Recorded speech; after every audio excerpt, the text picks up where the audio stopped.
Thank you. I have a few questions and a comment.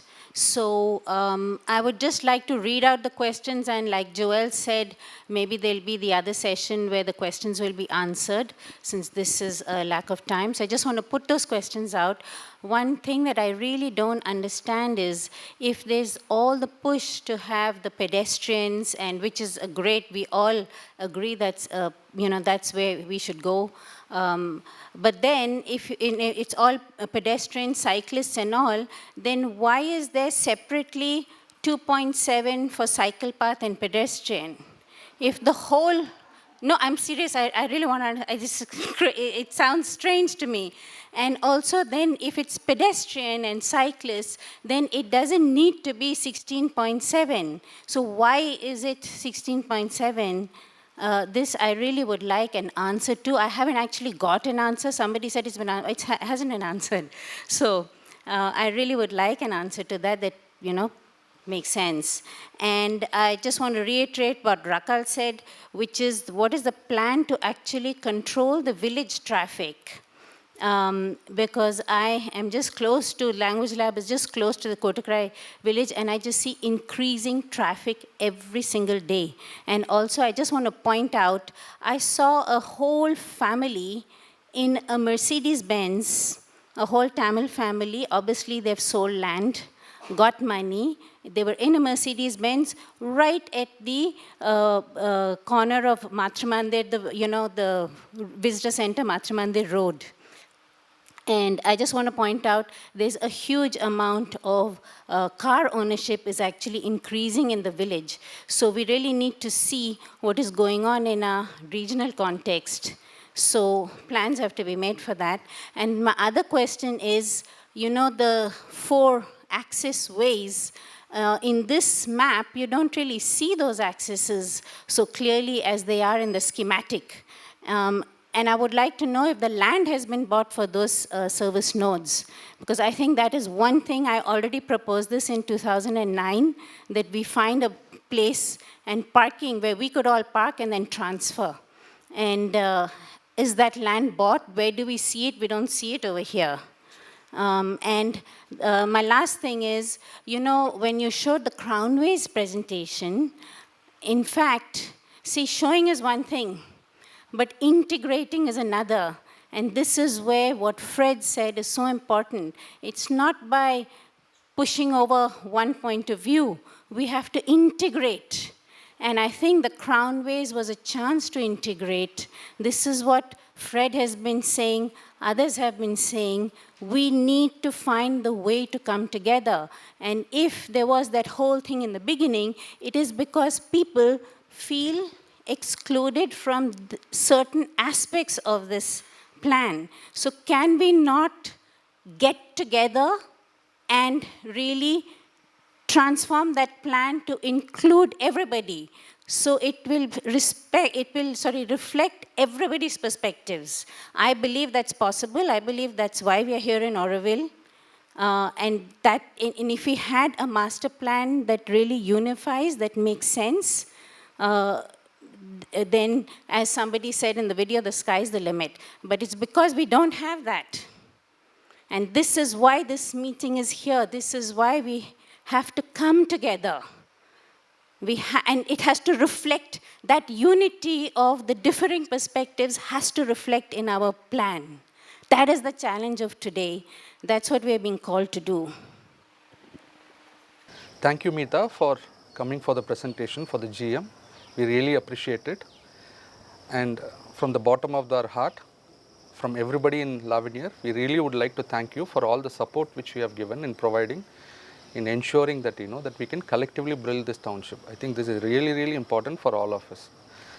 And it also sets a very important aspiration for us, that, that we really have to work with individuals to ensure that, that we could collectively move forward. Now, coming to your questions, I could see actually there are 3 main questions which we had asked. The first question is about the 16.7 meter. Why is it that 16.7 meter? See, I have been studying about the crown quite a lot, especially in the last 1.5 months. I've been running around to architects, I've been meeting people, have been already working on it.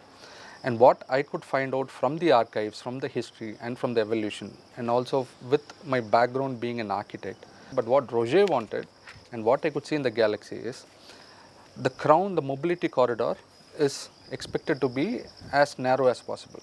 But then what are the factors which really determines that 16.7 is purely technical in nature. Now if you see 6.7 meters has been considered based on having a collective mobility. So this is something a transportation expert would come up with. It's not a fancy number which has been thrown about. Similarly for the infrastructure corridors. Now if you are asking why do we need a cyclist and a pedestrian part separately, obviously we don't need it actually. We could actually, like we said in the GM also, the first priority would be for pedestrian and cyclist. So they will be actually having the first priority in the mobility hierarchy of Auroville. So 16.7 is not something which is fixed. In some places probably it could be even wider, like where probably we need to like the line of forces when they overlap in the industrial zone, you might have in the future like space for a fire tender or something to come about and access this. So this is something which is a purely technical in nature and has to be worked out. 16.7 was arrived at probably around 2010 when the crown was started near Arca. So this is something which we are really working on, and this is purely of technical in nature. And once the technical parameters have been factored in, we would definitely come back with the clear proposals. So, but as of now, we would like to stick to 16.7 because this is something which has been handed out to us, and we are taking that as the milestone to start with. And regarding the second question, controlling the traffic, this is for me controlling the traffic from outside, from the neighboring villages to Auroville.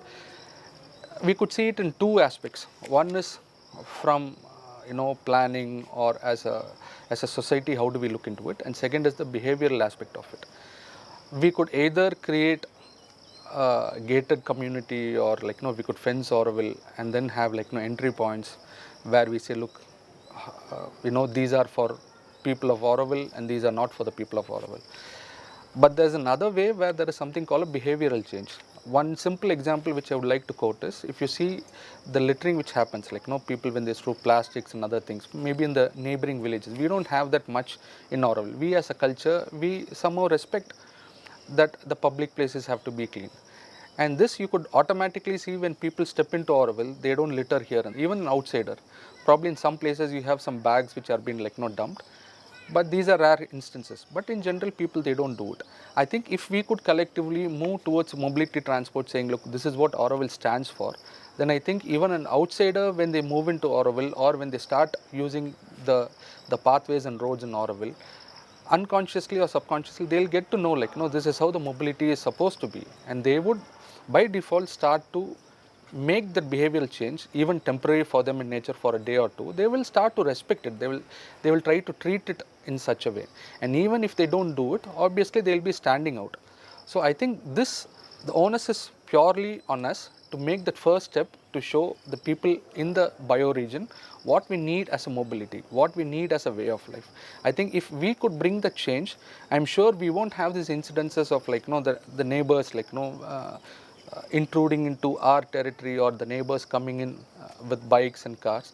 This might be a language of the past, if I could see.